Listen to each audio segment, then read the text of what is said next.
paz do Senhor Jesus, irmão. Deus abençoe seu dia, o nosso dia, que seja um dia maravilhoso, na paz, na tranquilidade, no amor, que a gente venha tomar boas decisões, que a gente esteja revestidos com o Espírito Santo de Deus, fortalecidos, firmados, né, na sua presença. E vamos iniciar o nosso dia, né, lendo a palavra do Senhor, absorvendo aquilo que Ele quer nos dizer, falar o nosso coração. Então, hoje é o capítulo 6 do livro de Marcos. Ele é um pouquinho grande, eu vou tentar ler e comentar um pouco, não vou me estender muito, embora às vezes eu me empolgue um pouquinho, né? Mas o que tiver que pesquisar mais aprofundado, se tiver alguma coisa aqui para pesquisar mais aprofundado, né? Aí eu vou dar essa dica para você estudar, né? Um estudo extra, se você quiser se aprofundar mais.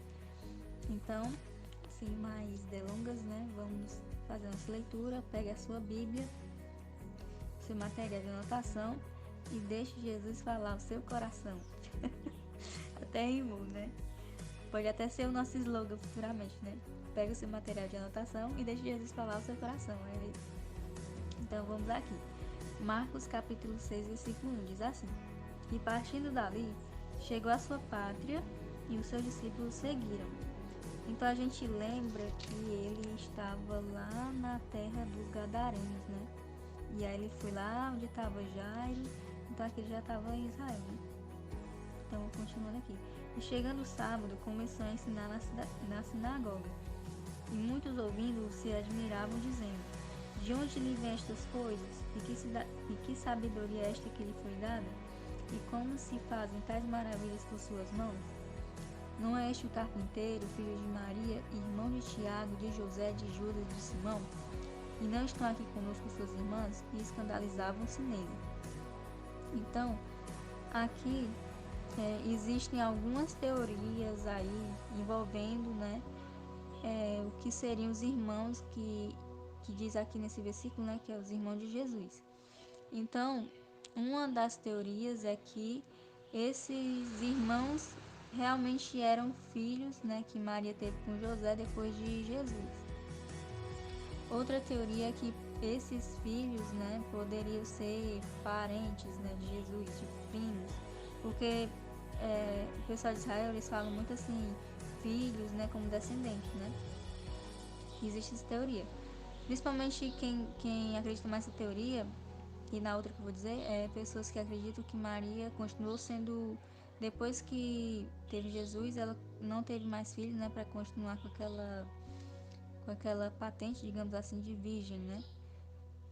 De virgem, de mulher virgem, né, que teve o filho, né, que teve Jesus e aí não teve mais relação. Que o ventre dela foi somente para Jesus, né? E, geralmente os católicos eles creem mais nessa teoria. E outra teoria também é que esses filhos, né, podem ter sido só de José, né? Que José, por exemplo, pode ter sido um viúvo, né, alguém que já tenha casado e aí já tivesse filhos, e aí casou com Maria. E aí existem essas teorias, né? Uma vez eu estava vendo sobre o nascimento de Jesus, um estudo, é mais de um vídeo, 2 ou 3 vídeos só sobre o nascimento de Jesus, se eu não me engano. E aí eu posso até colocar no grupo, né? Quem estiver no grupo, eu vou procurar e colocar. É até daquele arqueólogo, Rodrigo Silva. E aí ele fala, né, que Maria, ela foi muito assim perseguida porque ficou se sabendo que ela tinha ficado grávida e que ela ainda não tinha casado com José, né? E aí começaram a dizer que ela tinha tido um caso com um guarda romano e até acharam uma inscrição lá, uma coisa assim, dizendo que, tipo acusando ela, ou não é blasfemando, que blasfemando é uma palavra muito forte, mas tipo insultando com ela, né? De que Jesus era filho desse homem. E aí José, né, amava ela, mas ele era muito respeitoso e ele tentou, né, já sair dela, né, porque aos olhos naturais uma mulher que não é casada, né, e tá grávida é porque aconteceu alguma coisa ilícita, né, algum relacionamento aí que não era para ter acontecido nos olhos espirituais, mas aí o Senhor mandou um anjo, né, falar com José para ele acreditar, né, no que Maria estava dizendo, que realmente era filho de Deus. E aí ele permaneceu com Maria. E aí ele permaneceu com Maria, né, porque Deus falou a ele. Mas as outras pessoas da sociedade na época, daquela comunidade, Deus não falou com eles, né? E eles começaram a tirarem suas próprias conclusões negativas, né? Porque eles não iam pensar num milagre como esse. E aí uma das acusações era que ela tinha tido um caso, né?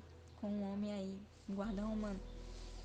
E aí tanto que quando ela foi ter a luz lá em Belém, a história, né, fala que eles foram para um estábulo, né? Então a gente entende que era porque estava no censo, né? Que era um negócio lá que o governador mandou fazer, né?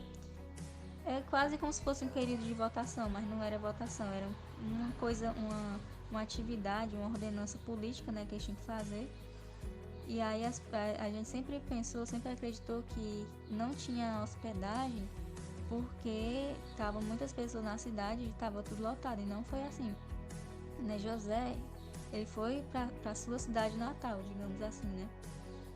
Para fazer o censo. É a mesma coisa quando você vai voltar, você não vai para sua cidade, né? Às vezes você tem que se deslocar quando você não está naturalizado com aquela cidade, né? Então você tem que se deslocar para sua cidade natal. Geralmente na sua cidade natal é onde tem uma maior concentração de parentes, né? Então José, ele foi para sua cidade natal junto com Maria, e lá a cultura, né, naquele local era que as pessoas, elas tinham casa em cima e embaixo, né? E embaixo ficava os animais, e em cima as pessoas dormiam lá, né, mais cômodas. E aí lá quando ele chegou na cidade natal, não era que não tinha locais para ele ficar, né? Porque imagina, você vai para uma cidade que você tem parente. Lógico que você vai para casa do seu parente, se você não tem nenhum lugar para ir, né? Principalmente se você não tem nenhum lugar para ir, você se aperta ali em qualquer cantinho lá na casa do seu parente para você ficar, né? E aí ele chegou lá e Maria estava grávida e existia uma certa resistência por parte dos parentes deles. Parece que eles não aprovavam, né, o relacionamento dos dois. E aí mesmo Maria estando grávida, naquelas condições, né, perto de parir, né, eles não tiveram a decência, não se comoveram com a situação dela, e ao invés de levar ela lá para cima para ficar bem acomodada, né, eles deixaram eles dormirem junto com os animais ali da casa. Então não foi por questão de que não tinha lugar, foi questão de que não quiseram receber Maria e por consequência não quiseram receber a Jesus.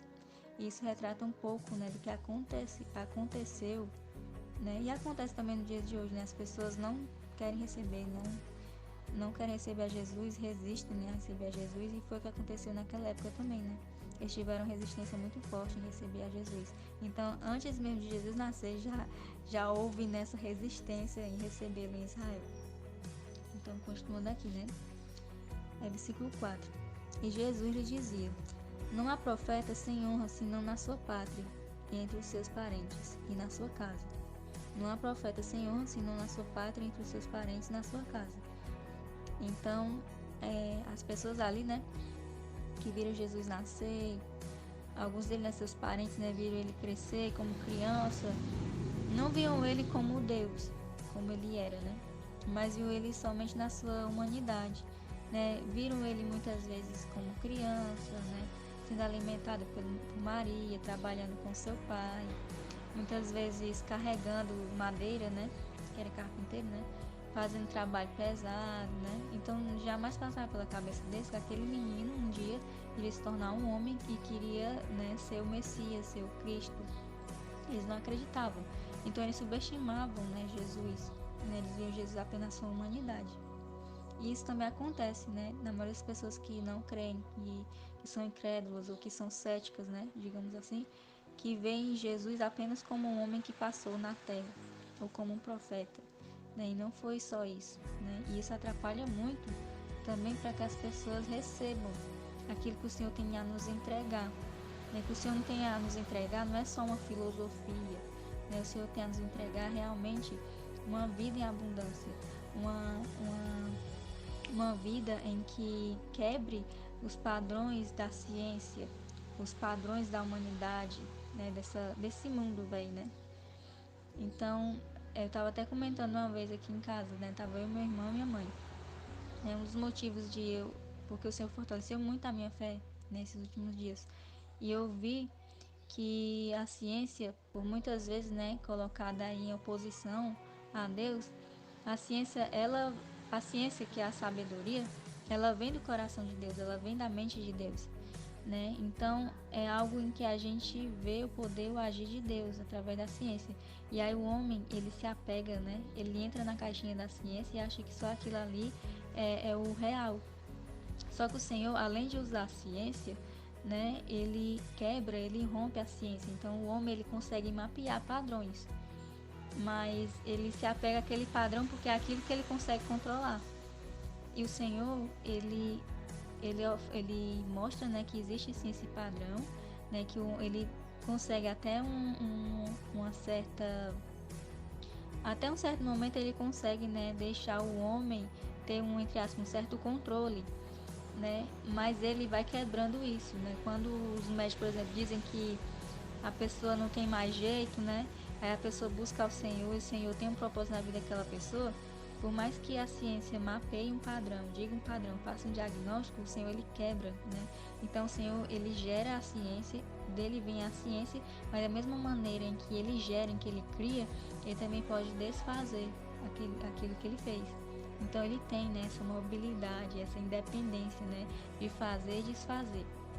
Então é isso, né, que Deus faz, anda as coisas, né? Então o ser humano muitas vezes quer pegar Jesus e colocar numa caixinha, rotular, né? Como a gente viu aqui, eles rotulando Jesus, o carpinteiro, filho de Maria, irmão não sei de quem, não sei de quem. Então rotulam, né, Jesus, Jesus é desse jeito aqui e pronto, né? Mas não. Assim como também os fariseus, né, acreditavam que o Messias vai ser desse jeito aqui, desse rótulo aqui, vai ser um guerreiro, ele vai ser um político que vai fazer isso, isso, isso. Não era, né? Jesus, ele ultrapassou, né, rompeu as barreiras, né? E muitas vezes é assim, né? Muitas vezes é assim, né? O Senhor lança uma promessa sobre nós, a gente pensa até que é de um jeito, mas é de outro jeito, né? E a gente tem que deixar o Senhor agir à sua maneira. E aí quando a gente deixa, né, a gente dá essa liberdade para o Senhor fazer na nossa vida, aí a gente pode ver as maravilhas, né, que o Senhor tem a fazer na vida de cada um de nós. E aí versículo 5. E não podia fazer ali obras maravilhosas, somente curou alguns pouco enfermos, impondo-lhes as mãos. E estava admirado da incredulidade deles, e percorria as aldeias vizinhas ensinando. Chamou a si os 12 e começou a enviá-los a dois e deu-lhes poder sobre os espíritos imundos, e ordenou-lhes que nada tomassem para o caminho, senão somente um bordão, que é um cajado, nem alforge, que é como se fosse uma bolsa de viagem, nem pão, nem dinheiro, nem cinto, mas que calçassem alparcas e que não vestissem 2 túnicas. E dizia-lhes: na casa em que entrardes, ficai nela até partirdes dali. E tantos quantos vos não receberem e não vos ouvirem, saindo dali, sacudi o pó que estiver debaixo dos vossos pés em testemunho contra eles. Em verdade vos digo que haverá mais tolerância no dia do juízo para Sodoma e Gomorra do que para os daquela cidade. E saindo eles, pregavam que se arrependessem, e expulsavam muitos demônios, fugiam muitos enfermos com óleo e os curavam. E ouviu isto o rei Herodes, porque o nome de Jesus se tornara notório, ou seja, conhecido. E disse: João, o que batizava, ressuscitou dentre os mortos, e por isso estas maravilhas operam nele. Outros diziam: é Elias, e diziam outros: é um profeta, ou como um dos profetas. E Herodes, porém, ouvindo isto, disse: este é João, que mandei degolar, ressuscitou dentre os mortos.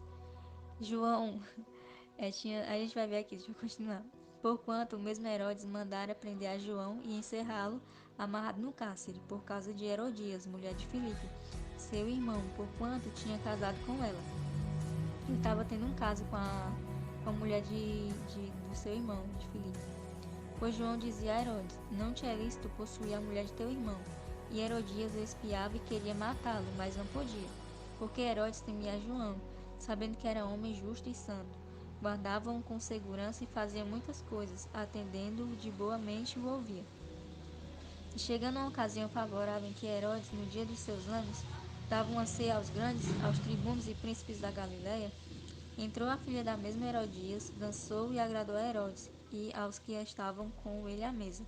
Disse então o rei à menina: Pede-me o que quiseres e eu te darei. E jurou-lhe dizendo: Tudo o que me pedires te darei, até metade do meu reino.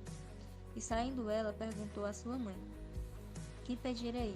E ela disse: A cabeça de João Batista. E entrando logo apressadamente, pediu ao rei, dizendo: Quero que imediatamente me des num prato a cabeça de João Batista. E o rei entristeceu-se muito, todavia, por causa do juramento dos que estavam com ele à mesa, não lhe quis negar. E enviando logo o rei, o executor mandou que lhe trouxesse ali a cabeça de João. E ele foi e degolou na prisão. E trouxe a cabeça num prato e deu-a à menina, e a menina a deu à sua mãe. E os seus discípulos, tendo ouvido isto, foram, tomaram seu corpo e o puseram no sepulcro. Então, João Batista, ele era muito conhecido assim porque ele tinha um jeito muito ousado de pregar e ele batizava, ele era conhecido João o Batista, porque ele batizava muitas pessoas. Ele provavelmente veio de uma comunidade que vivia no deserto, depois que ele alcançou uma certa idade, ele foi para lá, a gente sabe que ele viveu no deserto. E no deserto existe uma comunidade chamada Essênios, que hoje em dia tem um local lá em Israel, perto do Mar Morto, que se chama Qumran. Eu já tive a oportunidade de ir para lá, para a glória do Senhor Jesus. E lá tem os escombros, ou os restos das casas que eles moravam, E lá nessas casas tinham muitos tanques que eles batizavam, que em hebraico se chama mikveh, no plural se chama mikvot, acho que é. Aí mikveh. E aí esses mikveh eram esses tanques que eles fazem as purificações, não eram banhos, normais assim de se limpar, tirar a sujeira, mas eram realmente banhos que eram mais voltados para o lado espiritual, de purificação. E eles faziam isso. E outra coisa também que eles faziam muito era transcrever a Torá, que é o Velho Testamento, Eles ficavam anotando o Velho Testamento como se fosse copiando, que naquela época não tinha xerox. Então eles ficavam copiando a Torá e eles tinham uma vida totalmente separada ali da sociedade, ali do centro comercial, por exemplo. Eles tinham uma vida ali separada, viviam no deserto e eles já esperavam, o Messias também. E aí existe nessa teoria de que João ele foi criado, em meio dessa comunidade. Tanto que ele tinha esse hábito, de ficar batizando as pessoas, já veio já dessa comunidade, de purificar as pessoas. O batismo deles o batismo que João fazia era o de arrependimento, de purificação. Depois a gente vê, lá em Atos, que os discípulos eles batizavam também com arrependimento, mas era recebendo já a nova aliança, que era o nome de Jesus. Aí depois que a gente estiver lendo, eu vou entrar mais em detalhes, que aí eles encontraram, às vezes, pessoas que já tinham sido batizadas, mas só pelo batismo de João Batista. Então eles foram batizados de novo para receber a nova aliança, que é o nome de Jesus. E aí Herodes, fez isso, mandou matar João, mas mesmo assim ficou na cabeça dele, porque João ele agia com tanto poder, de Deus, que mesmo depois que ele morreu, ele continuava ali amedrontando, Herodes, que é o preço, do pecado, ficar ali amedrontando aquela pessoa. E o Senhor ele quer nos dar uma vida livre, sem opressão, sem aquela acusação. Então era isso que estava acontecendo, com Herodes. Mesmo depois que João Batista foi morto, ele pensava ainda que era João Batista ali. Acho que ele ficou a vida toda se lembrando disso. Se ele não tiver recebido Jesus, provavelmente não, Então, continuando aqui. Versículo 30. Os apóstolos ajuntaram-se a Jesus e contaram-lhe tudo, tanto o que tinham feito como o que tinham ensinado. E ele disse-lhes: Vinde vós aqui à parte, a um lugar deserto, e repousai um pouco.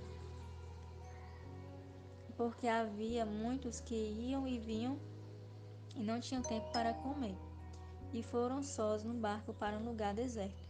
E a multidão viu-os partir e muitos o conheceram. Então correram para lá a pé de todas as cidades e ali chegaram primeiro do que eles e aproximavam-se dele. E Jesus, saindo, viu uma grande multidão e teve compaixão deles, porque eram como ovelhas que não têm pastor. Então começou a ensinar-lhes muitas coisas. E como o dia fosse já muito adiantado, os seus discípulos se aproximaram dele e lhe disseram: O lugar é deserto e o dia está já muito adiantado.